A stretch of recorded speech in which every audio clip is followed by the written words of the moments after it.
I don't get it, my father said, shaking his head as he folded the newspaper. Why not just find a secure job? Hospitals always need staff. Who do you think you are to run a clinic on your own? I clenched the coffee cup in my hands. I'm someone who doesn't want to be ordered around for the rest of her life. I want to heal people my way. Your way? He laughed, the sound sharp. You barely slept through school. You think you'll survive the world of business? Clinics are for people with money and connections, not dreamers. I swallowed, forcing my voice steady. I already work 3 jobs.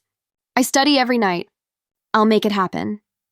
My mother, sitting quietly at the corner of the table, glanced at me, then at him. She didn't speak, only pressed her lips together. I searched her eyes for support, but she lowered them. You'll burn out before you even start, my father muttered. Mark my words. I'd rather burn out chasing something that's mine than live safe and empty, I said, though my throat trembled. Later that night, I sat in my tiny room, textbooks spread across the desk. My hands ached, but my mind was alive. I whispered to myself, 1 more chapter. Just 1 more. The clock ticked past midnight. Then 2, then 3. I rubbed my eyes, whispering again, I won't let them be right. At the diner where I worked mornings, my manager frowned. You look dead, kid. You sure you're okay? I'm fine, I lied, plastering on a smile as I poured coffee for customers. My body screamed with exhaustion, but inside me burned something fiercer. Pride, stubbornness, hope. At the pharmacy job in the evening, an older nurse asked, Why take so many shifts? You trying to kill yourself? No, I said softly. I'm trying to save myself. When the day finally came, when I saw the signboard, my signboard, lit up against the night sky, my knees buckled. The words Healing Hands Clinic glowed in gold letters. I pressed a hand to my mouth. Tears blurred the lights. I whispered, It's real. It's mine. Behind me, a neighbor passing by smiled. Congratulations, dear. You did this all on your own? I nodded, choking back a sob. Yes, every brick, every table, every bulb, paid with my blood and time. The old woman patted my shoulder. Then no one can take it from you. But her words were only half true. I didn't know yet how wrong she was. I didn't know that the very people who laughed at me would soon come, not with kindness, but with chains. A week later, my father stood in the clinic doorway, arms crossed. So you actually opened it? Yes, I said carefully, standing behind the reception desk. I told you I would. He scanned the room. Small, fragile, 1 bad month and it collapses. You should have listened. I'd rather fail here than rot somewhere else, I said. My mother peeked in from behind him. It's nice, she whispered, but her voice was so faint it vanished when my father spoke again. You'll regret this, he said flatly. Don't come running to us when you do. I bit my tongue until it bled. I never ran to you before. He flinched only slightly, but I saw it. That night, I sat on the clinic floor, surrounded by empty chairs. I whispered to the silence, Will anyone come? Or did I just build a tomb for my pride? The phone rang. A child's voice asked timidly, Is this the clinic? My grandma has a fever. Yes, I said, wiping my eyes. Bring her in. I'll be waiting. When they arrived, I greeted them with trembling hands, but my voice was steady. I checked her pulse, listened to her breathing, gave her medicine. When the old woman smiled weakly and whispered, Thank you, child, warmth spread through my chest. That night, I locked the door and leaned against it. My tears returned, but these were different. These weren't for pain. These were for the proof that I wasn't a fool. A week turned into a month. Patients trickled in. Some returned, bringing friends. Each thank you stitched me back together. But even as I smiled, a shadow lingered. At family dinners, my brother laughed about my little clinic, and cousins smirked when I excused myself early for patients. Their words echoed in my ears long after I went to bed. You really think you can last? She's too soft. She'll close in a year. Still, each morning I unlocked the clinic door, flipped the sign to open, and whispered, I'll last longer than your doubts. One night, as I mopped the floor, my father's voice from weeks ago replayed in my head. Who do you think you are? I stared at my reflection in the clinic window. I'm me, I whispered fiercely. And that's enough, but I didn't know. I didn't know that the same blood that mocked me would one day demand everything I had built. And when they came, I would not be the girl who begged for their approval. I would be the woman who handed them the bill. "Business seems steady," my brother said as he leaned against the clinic doorframe. His smile was wide, but it didn't reach his eyes. "It's getting there," I replied, closing a patient's file. "What brings you here? Family can't visit without suspicion now?" He laughed and walked in, patting the counter. "I came to check on my little sister." "You're running a real place," I studied him. "You never checked on me before." "Come on, don't be harsh," he said. "You know I always wanted the best for you." I raised a brow. "Did you?" He ignored that. "Anyway, your nephew has a cold. Treat him, will you?" "No charge, of course," I froze. "No charge?" "Obviously," he shrugged. "We're family." I set down my pen. "Do you know how many nights I worked to afford this place? How much debt I carried?" "Patients pay because it keeps the lights on." He waved his hand. "Don't be dramatic. It's just a cold. You'll make plenty from strangers. What's a free consultation for blood?" I felt the old ache rise. "Blood didn't pay my tuition." His face hardened. "So this is who you are now? Counting every penny?" "I'm asking for fairness," I said quietly. "If you value me, you'll respect my work." He leaned in, voice sharp. "Respect? Don't forget who stood by you when people laughed." I swallowed. "I don't remember you standing at all." Later that week, his wife came. She looked around the clinic with a curled lip. "So this is it?"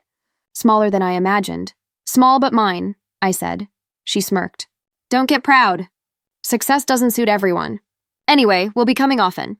Kids catch things. I'll expect priority. I can't waste hours waiting like ordinary people." My chest tightened. "Everyone waits their turn." "That's the rule." Her eyes narrowed. "Rules for family?" "Yes." She leaned closer, her perfume cloying. "You'll regret talking to me like that." People listened to me. 2 days later, my aunt called. "Why are you refusing your brother? You've changed. Fame already in your head?" "I haven't changed," I said, gripping the phone tight. "I'm only asking to be respected." "Respected?" She scoffed. "We're your family. We built you." "No," I whispered, more to myself than her. "I built me." At a family gathering, whispers clung to me like smoke. "She doesn't even treat her own blood for free. She thinks she's better than us." Ungrateful girl. My brother raised his glass, smiling at everyone. "Don't take her coldness to heart. Success makes some people selfish." The laughter around the table cut me. I wanted to shout, but my voice failed. When he caught my eye, he smirked. That night, I called him. "Why are you doing this?" "Doing what?" he asked, feigning innocence. "Spreading lies. Making me the villain," he chuckled. "If a little rumor shakes you, maybe you're not ready for this world." "Why?" I pressed, my voice breaking. "You're my brother. I looked up to you." His silence stretched before he said softly, "Because you're not supposed to outshine me." I dropped the phone, my chest hollow. The next morning, a patient sat across from me. "Doctor, I almost didn't come. People say you only care about money now." I clenched my fists. "That isn't true. I care about helping, but I can't give away everything or this place won't exist." The patient studied me, then nodded. "I believe you. I'll tell others." Relief washed over me, but the ache lingered. The betrayal of strangers was one thing. The betrayal of blood was another. Days blurred. I worked harder, smiled wider, spoke gently to patients even when I felt like collapsing inside. But every rumor, every mocking glance from relatives, chipped away at me. One evening, as I locked up, my brother appeared again. "Still standing?" he asked. "Barely," I admitted. He smirked. "Then stop fighting. Hand me some authority here. I know people. I can make this place bigger." I stared at him. "Authority? You never once helped me. Now you want control?" "I'm offering partnership." "No," I whispered. "You're demanding ownership." He tilted his head. "Think carefully. Without family, you're alone." I met his gaze. "I've been alone from the start." His smile faded. For a moment, I thought I saw a flicker of shame. But then he turned, muttering, "Selfish." I watched him leave, my hands trembling.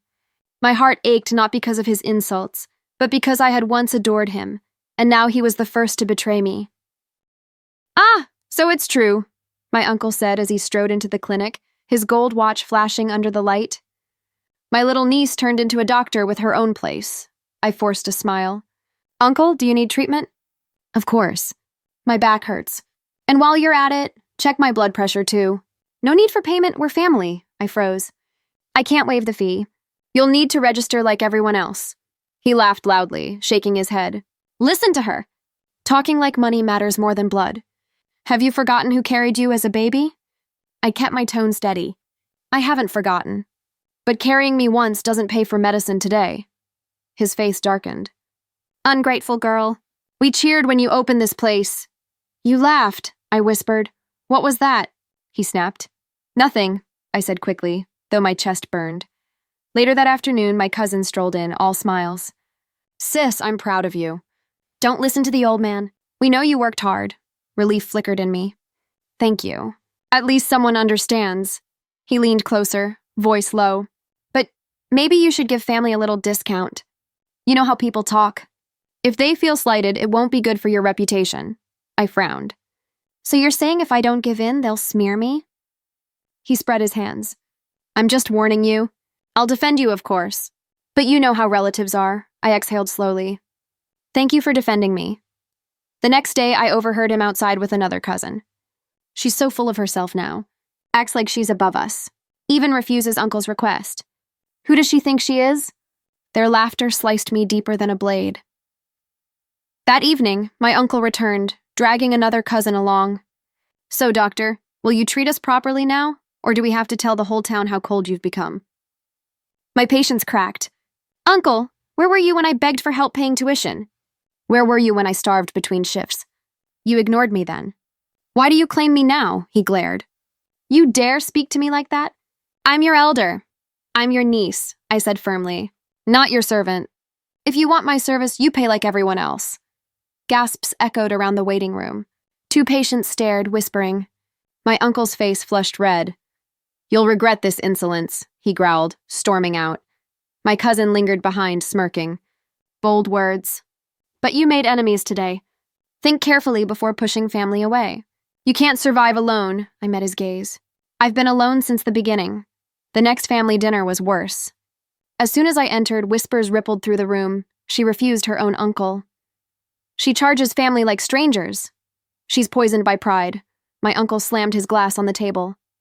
We raised her, and this is how she repays us? With bills? I bit my lip until it bled.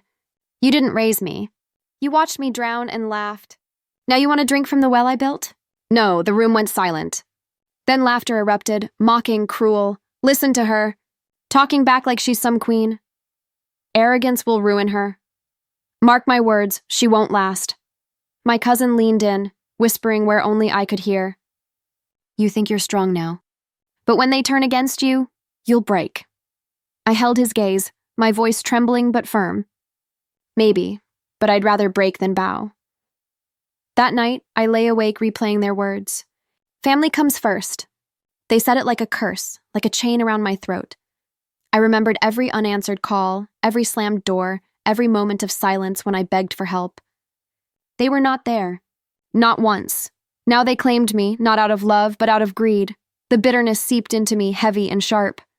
For the first time, I understood that betrayal by blood doesn't just wound, it rots, and I realized my real battle had only just begun.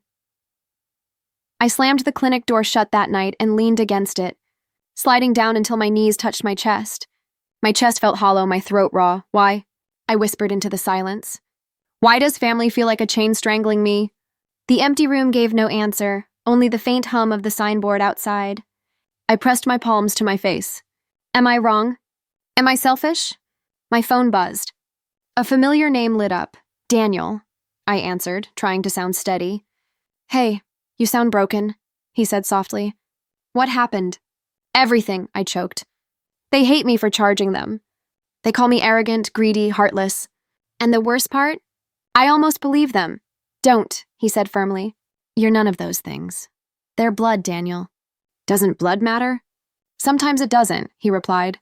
Sometimes family is chosen, not born. I bit my lip. Easy for you to say? You didn't grow up with them? I saw enough, he said.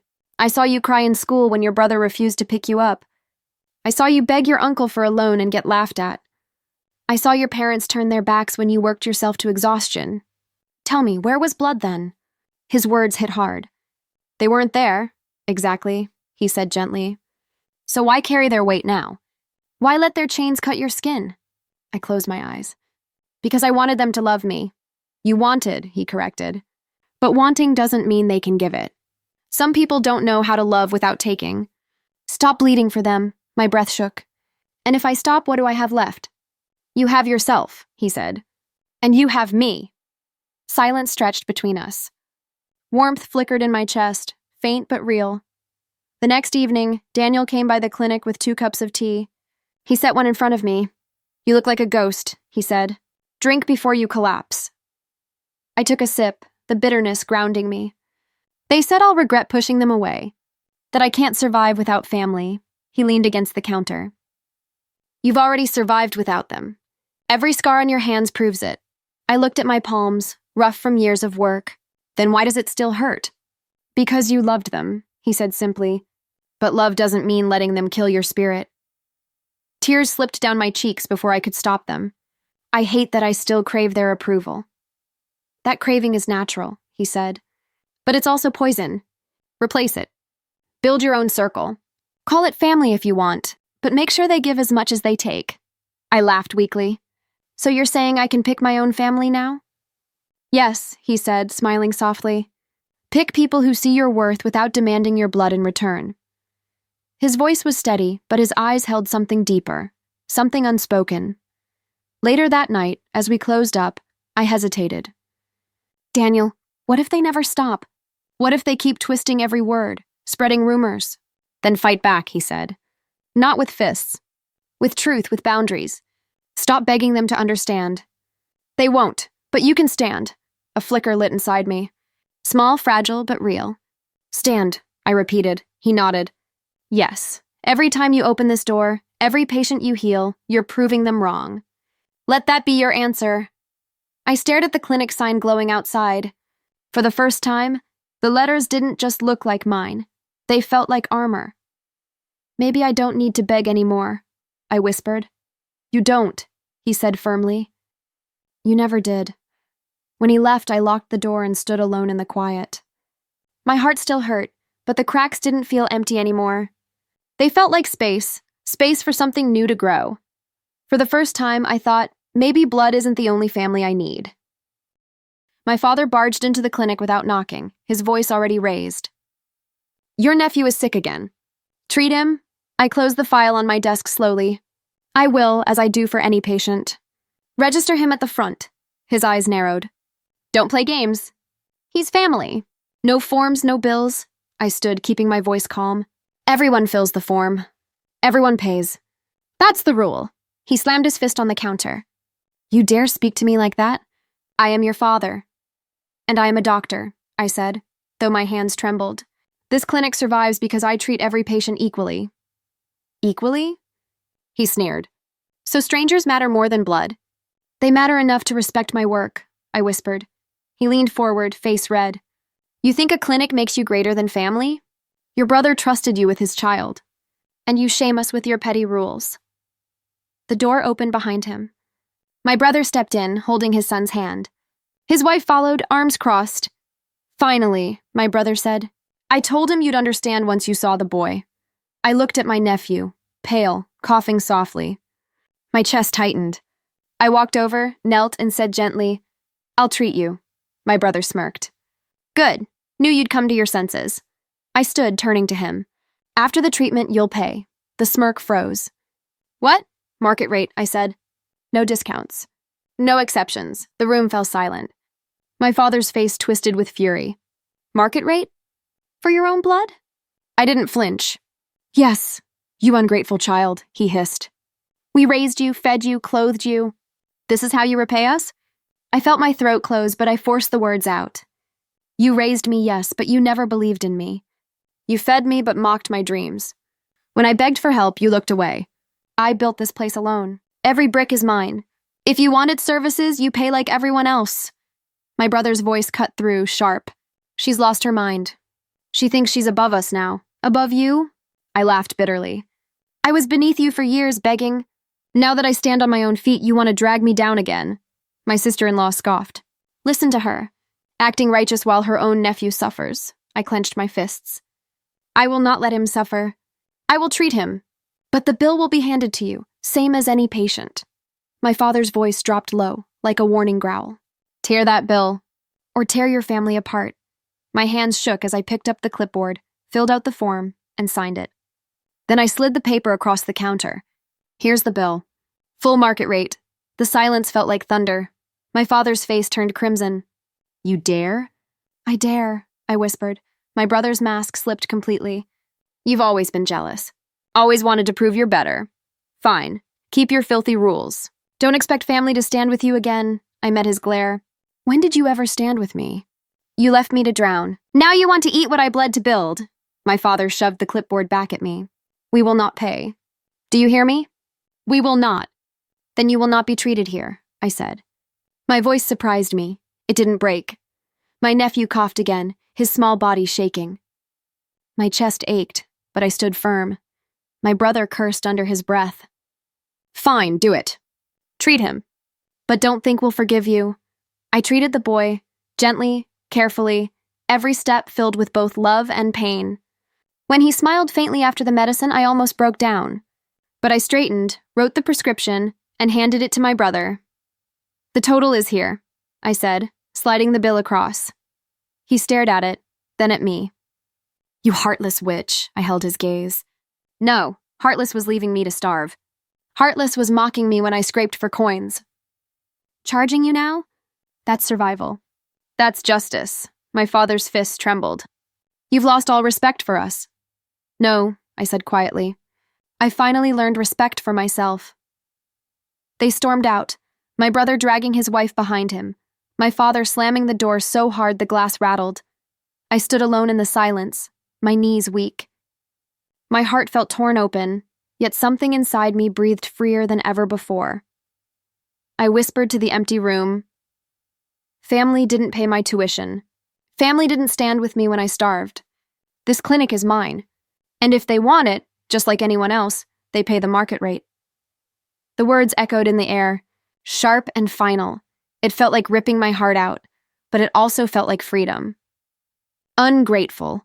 The word hissed at me from two women in the market as I passed with medicine crates.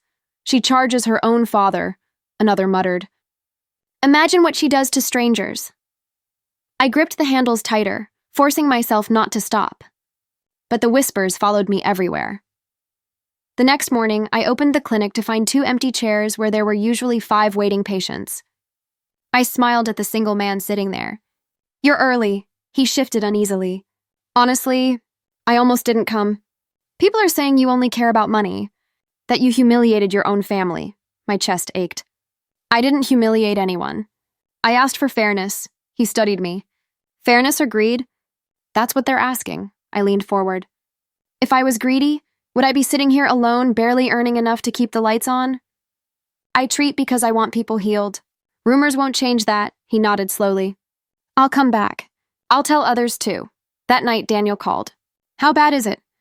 Half my patients disappeared, I whispered, staring at the empty clinic. They're boycotting me. The family spread their poison well. Do you want to quit? He asked gently. My throat tightened. Part of me does. Every insult feels like a knife. But another part refuses to die. Good, he said firmly. Then sharpen that part. Let them push you until you're steel. The following week, an old woman stopped me outside. Doctor, I heard you refused free treatment to your kin. I braced myself. I treat everyone fairly. Family or not, she tilted her head. And the poor? I hesitated, then said, the poor need care more than anyone. If they can't pay, I'll find a way. Her lips curved into a faint smile. Then you're not heartless. Prove it to the people. Actions speak louder than rumors. Her words struck something inside me. The next morning, I announced a new program to the handful of patients who still came. Free checkups every Friday for low-income families, I said. Discounted medicine for children and elders. No one will be turned away, a man frowned. But how will you afford it?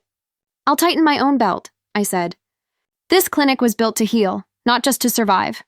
Whispers rippled through the room. Some looked skeptical. Others looked hopeful. By the end of the week, the waiting room was fuller. A mother clutched my hand after her son's checkup. People say you're selfish, but selfish people don't give without asking back. I'll spread the truth. Tears pricked my eyes. Thank you. That means more than you know. One evening, as I locked up, my cousin appeared smirking. I see your little charity show. Think discounts will erase what you did to family? I met his gaze steadily. I'm not erasing anything. I'm building something stronger, he scoffed. Stronger? You're desperate, begging the poor for loyalty. I don't beg, I said firmly. I serve. And unlike you, they appreciate it. He laughed and walked away, but his smirk couldn't touch me. Not anymore.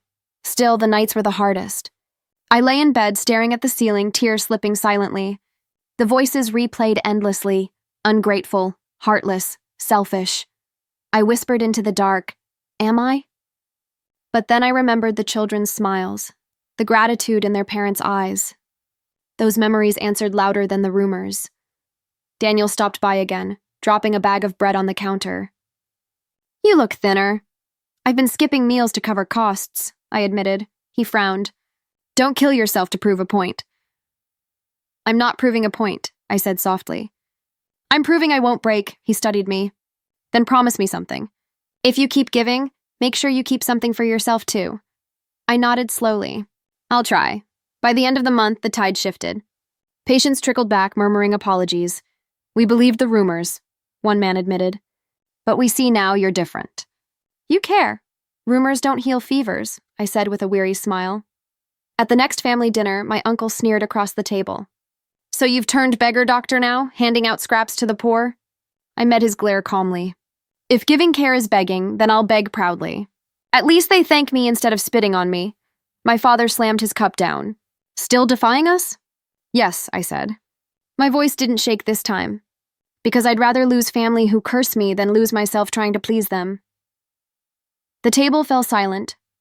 For once, their words didn't reach me. Walking home later, Daniel's words echoed in my mind. Let them push you until you're steel. I smiled faintly. Steel it is. My family wanted to break me. Instead, they sharpened me, and I was just beginning.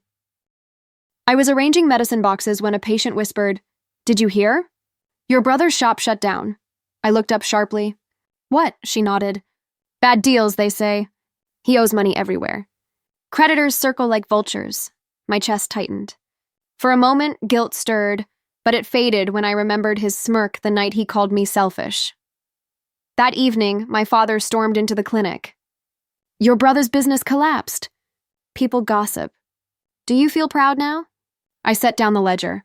I had nothing to do with his choices. You cursed him, he spat. No, I said quietly. He cursed himself when he betrayed trust. Karma doesn't need me. He glared, fists shaking, but words failed him.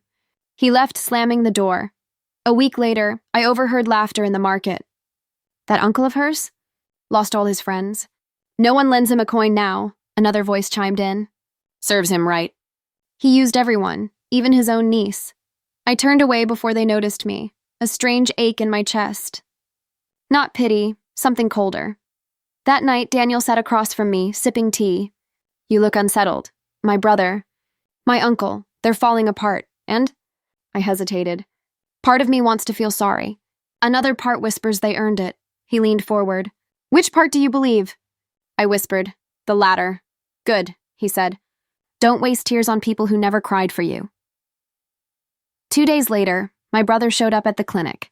His once polished clothes were wrinkled, his eyes bloodshot. Little sister, he said, forcing a smile. You look... Well, I folded my arms. What do you want? He sighed heavily. Support, guidance, maybe. Alone, I laughed bitterly. Alone? From the selfish sister you mocked? His jaw tightened. I was wrong. I let pride speak. But blood should forgive blood. I met his gaze. Did blood forgive me when I begged for help? Did you forgive my hunger, my debts? He flinched. Don't be cruel. I'm not cruel, I said. I'm consistent. You pay for what you take. He clenched his fists. So you'll watch me starve? I said softly. I'll watch you learn.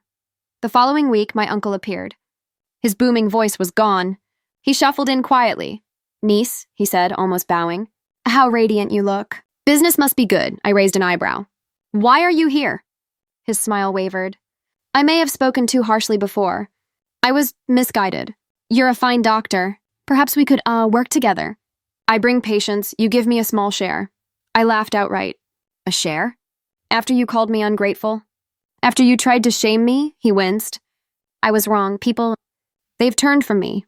But people respect you. Help me rise again. I shook my head slowly. No, you dug your own grave. Don't ask me to fill it. His eyes hardened. You'll regret turning me away. I leaned across the counter. No, uncle. I regret ever letting you close. He left without another word. That evening, a patient told me, Doctor, people talk less now. They see your family's fall as justice. They see your kindness as proof. Your name grows clean again. I smiled faintly. Thank you. That means more than you think. At night, lying in bed, I whispered into the dark. Karma doesn't knock loudly. It whispers. It waits. And now it whispers through their downfall. The thought didn't make me joyful, but it made me steady. Days later, Daniel asked, Does it feel like revenge? No, I said. It feels like balance. They broke themselves. All I did was refuse to carry their weight. He nodded. Then keep standing. The stronger you stand, the weaker their shadow becomes. I looked at the glowing sign outside the clinic window. Patients filled my waiting room again. Children laughed in the hallway. The smell of medicine and tea blended in the air. For the first time in months, I breathed freely. Maybe, I whispered, I don't need to fear their poison anymore. The clinic door burst open, the sound echoing against the walls. My brother stumbled in, his son clutched to his chest. Help him, he shouted. I froze, staring at the boy's pale face. What happened? He's burning with fever.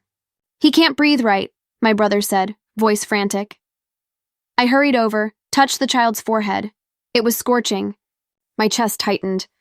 Put him on the bed, now. He obeyed, panic in his eyes. Do something, please. I grabbed my kit, preparing medicine. Why didn't you take him to a hospital? His jaw tightened. They turned us away. I owe too much. No one will help me. I met his eyes briefly. For the first time, there was no pride, no sneer, just desperation. As I worked, he hovered beside me. He's my son, he whispered. You can't let him suffer. I won't, I said firmly. But not for you. For him, he swallowed, eyes darting. You still hate me, don't you? I didn't answer. My hands moved steadily, checking his breathing, giving medicine, cooling his skin with wet cloths. Finally, the boy's breathing eased. He let out a small sigh, eyes fluttering shut in exhausted sleep. Relief flooded my chest. My brother sagged into the chair, running a hand over his face. Thank you. I stood straighter, wiping my hands. I didn't do it for your thanks. He looked up, eyes glassy. Then why? Because I swore to heal.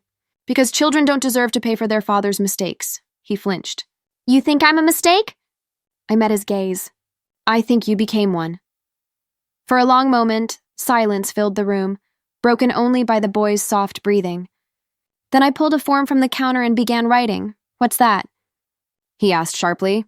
The bill, his eyes widened. Bill, after everything? Yes, I said, sliding it toward him. Full market rate. He slapped the paper aside. You can't be serious. I am. His voice rose. We're family. I looked him straight in the eye. Family didn't pay my tuition. Family didn't feed me when I starved. Family mocked me when I built this place. You want my service? You pay. His mouth opened, but no words came. Finally, he whispered, I have nothing left. Do you want me to crawl? No, I said softly. I want you to understand. Love without respect is just chains. You wore those chains around my neck for years. Tonight, I cut them off. He clenched his fists. So this is it? You'd rather take money than forgive me? I shook my head. I'd rather take respect than empty apologies. His face twisted. You've changed. No, I whispered. I finally stopped begging. He stood abruptly, pacing. You don't get it. I'm drowning. Everyone turned their backs. And you were supposed to be my last chance. I was never your chance, I said. I was your target. You used me like the rest.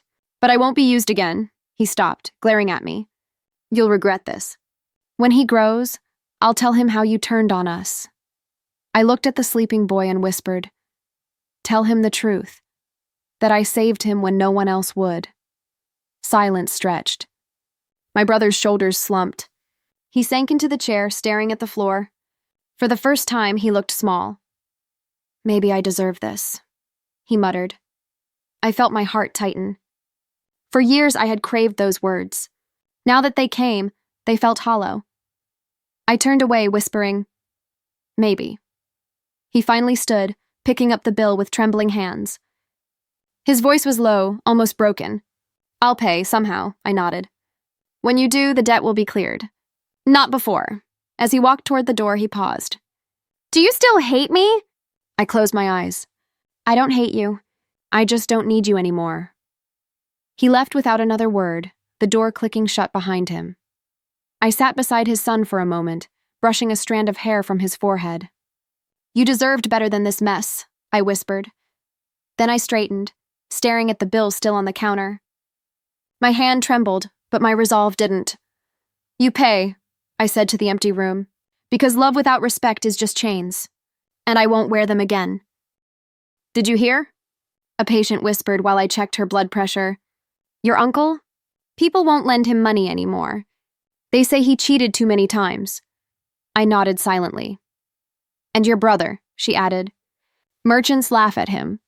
They say no one will trade with a man who doesn't pay his debts." I forced a smile. "Focus on your health. Leave gossip outside." But when she left, her words lingered. Later that day, Daniel walked in with tea. "You've heard the news, right?" "Yes," I stared at the floor. "Their names are mud in the community. People spit when they speak of them." He studied me. "And how do you feel?" I hesitated. "Not happy. Not sad, just empty. Empty?" "Yes, I thought justice would taste sweet. But it tastes like silence." He leaned closer. "Silence can be freedom too." That evening, a group of neighbors stopped by the clinic. "Doctor, we respect you," one man said. "You stood your ground. You didn't let anyone use you." "We were wrong to doubt you," a woman added. "Your family called you ungrateful, but now they're the ones begging." "People see the truth." I bowed my head slightly. "Thank you." Respect means more than sympathy. Their voices carried warmth. And for the first time in months, my clinic felt alive again. At a family gathering weeks later, whispers rose the moment I entered. She shamed her own father. She charges her own blood. She betrayed family. But this time, other voices cut through. No, she protected herself. She worked alone. Why should she carry their sins? They're paying now for what they did. I looked around and saw my father's face darken. My brother kept his eyes down. My uncle didn't speak at all. My cousin sneered at me. "Pleased with yourself?" I met his gaze calmly. "I'm not pleased." "I'm free," he scoffed. "Freedom? You call this freedom while family falls apart?" "Yes," I said. "Because family that chains you isn't family, it's a prison." The table fell silent. For once, no one argued. That night, Daniel walked me home. "You looked strong," he said. "I didn't feel strong," I admitted. "I felt lighter." "Like chain snapping?" He smiled faintly. "That's strength, even if it feels like emptiness," I whispered. "Then maybe emptiness is better than pain." Over the next weeks, patients filled my waiting room again. Children laughed in the hallway. Mothers thanked me with teary eyes. Elders clasped my hands. One man said, "Your family lost honor, but you gained it back for yourself." Another whispered. Justice came, not with fire, but with time. And you stood tall enough to see it. Their words wrapped around me like a balm. One evening, I sat outside the clinic, staring at the glowing sign. Daniel joined me. "Do you regret it?" He asked. "No," I said firmly. If I had bent, they would have broken me. If I had stayed silent, they would have buried me. Justice isn't always revenge. Sometimes it's just refusing to bow. And do you feel satisfied now? I shook my head. Not satisfied, but free. And maybe that's enough. I looked at the clinic, full of life again, and whispered to myself, "They tried to bend me." Instead, I learned to stand tall, and for the first time, standing felt like justice. I stood outside my clinic at dawn, watching the sky bleed gold. The signboard glowed softly, and for once, the sight didn't make me cry. It made me breathe. The door creaked open behind me. Daniel's voice was quiet. You're here early. I couldn't sleep, I admitted. I just wanted to see it. Alive before the day begins. He leaned against the frame. You sound different. Lighter, I smiled faintly. My parents don't visit anymore. My brother avoids me. My uncle doesn't even dare look at me. For the first time, the noise is gone. Does the silence hurt? No, I whispered. It feels like peace. A little girl ran up the path with her mother, clutching a paper bag. Doctor, she called. I bent down, smiling. What is it? She held up a flower crown, crooked but bright. For you. You made me better, her mother added softly. She had been sick for weeks. No one else cared, you did. We'll never forget. I slipped the crown on my head, my throat tightening. Thank you. This means more than anything money could buy. Later, an elderly man patted my hand after his checkup. You know, doctor, we used to doubt you. Rumors spread fast. But you stood firm. Now we trust you more than anyone. I blinked hard. I didn't stand alone. You gave me reason to, he chuckled. No, child. You gave yourself reason. We just finally saw it. By noon, the waiting room buzzed with chatter. Children laughed, neighbors exchanged greetings, and patients thanked me as if the clinic was more than a building. Daniel whispered to me between patients, Do you see it? See what? He gestured to the crowded room. This is your family now. I looked around, the smiles, the gratitude, the respect. My chest swelled. Yes, I see it. That evening I stepped outside again. My father's shadow wasn't there. My brother's voice wasn't mocking me. The absence no longer felt like loss. It felt like freedom. Daniel joined me on the steps. You don't miss them? I thought carefully. I miss the idea of family, but not the chains they gave me. And what do you have now? I looked at the glow of lanterns inside the clinic, at the children playing outside, at the neighbors waving goodnight. I have family, just not the one I was born into.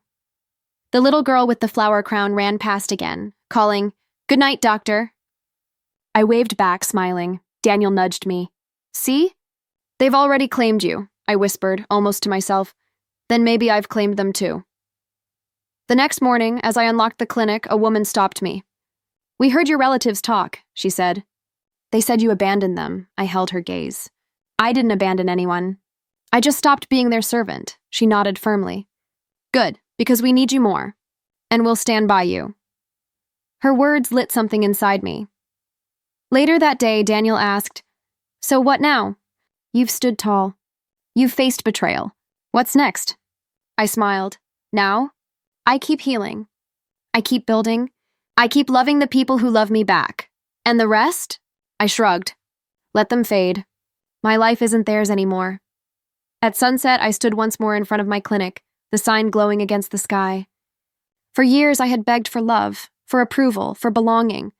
But as laughter and gratitude filled the air around me, I realized something I should have known long ago. I built my own family, I whispered. Not of blood, but of trust. Not of duty, but of choice. And for the first time in years, I felt completely free.